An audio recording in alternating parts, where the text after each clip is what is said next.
Lahat po ba ng tumatawag kay Kristo ay kinikilala niya? Hindi. Tingnan natin sa Mateo chapter 7 verse 21 to 23. Hindi lahat ng tumatawag sa akin, Panginoon, Panginoon, ay papasok sa kaharian ng langit, kundi ang mga taong sumusunod sa kalooban ng aking Ama na nasa langit. Sa araw ng paghuhukom, marami ang magsasabi sa akin, Panginoon, hindi po ba't sa inyong pangalan ay nangaral kami? Nagpalaya sa mga demonyo at gumawa ng mga himala?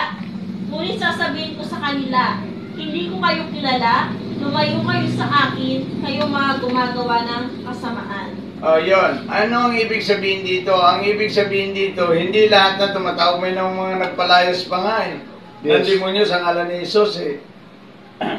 Pero hindi yan ino-honor ng Diyos. Ang ino-honor ng Diyos, yung taong nagsisisi. Yes, amen. Tulad nito, nagsisisi siya sa Panginoon, nagsisi siya at tumatalikod sa kasalanan. Iyon ang ino-honor ng Diyos. Ino-honor ito ng Diyos na hindi siya mapahamak sa impyerno. Kaya sabi ng Panginoon, hindi ko kayo nakikilala kayong mapaggawa ng masama. Ibig sabihin, hindi kayo nagsisi sa kasalanan. Kaya lagi ko nga sinasabi, kung gusto nyo pumasok sa langit, pagsisihan nyo, talikdan ang inyong kasalanan upang kayo'y may sulat ang inyong pangalan sa aklat ng buhay sa pagtanggap nyo kay Kristo bilang Panginoon nyo at tagapagligtas. Laganap ang relihiyon nyo sa buong Pilipinas ba or ibang bansa? Laganap po ito. Lahat ng inaabot ng salita ng Diyos ay laganap. Ano ba ang ibig sabihin ng reliyon? Ang ibig sabihin ng reliyon, pagsisisi. Yes.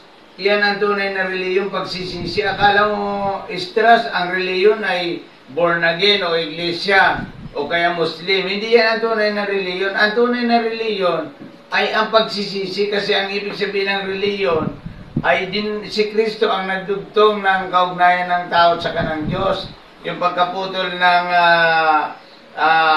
kaugnayan ng tao sa kanang Diyos ng magkasalang tao, ito'y naputol. Ang tawag doon ay reheleyon. Yan. Ang ibig sabihin kasi ng mga tagapagturo natin dito sa buong mundo ang reliyon ay isang samahan. Hindi po yan. Yan ay isang organization, temporary organization yan, to worship of God. Yan ang ibig sabihin niya. Hindi naman yan masama. Pero, ang tunay na reliyon, dapat nagtuturo siya ng pagsisisi at pagtalikod sa kasalanan at pagtanggap kay Kristo. Kasi yun ang tunay na reliyon. Kasi, ang religion, hindi yan born again, hindi yan iglesia, hindi yan kung katoliko, hindi po yan. Ang tunay na reliyon ay pagsisisi. Pagsisisi po ang tunay na reliyon. Yes. Kaya laganap ito sa buong mundo kasi simula kay Adan, kay Moises, at hanggang kay Juan sa Revelation, ay sinasabi na magsisi kayo at tumalikod sa kasalanan. Iyon naman ang puntos doon.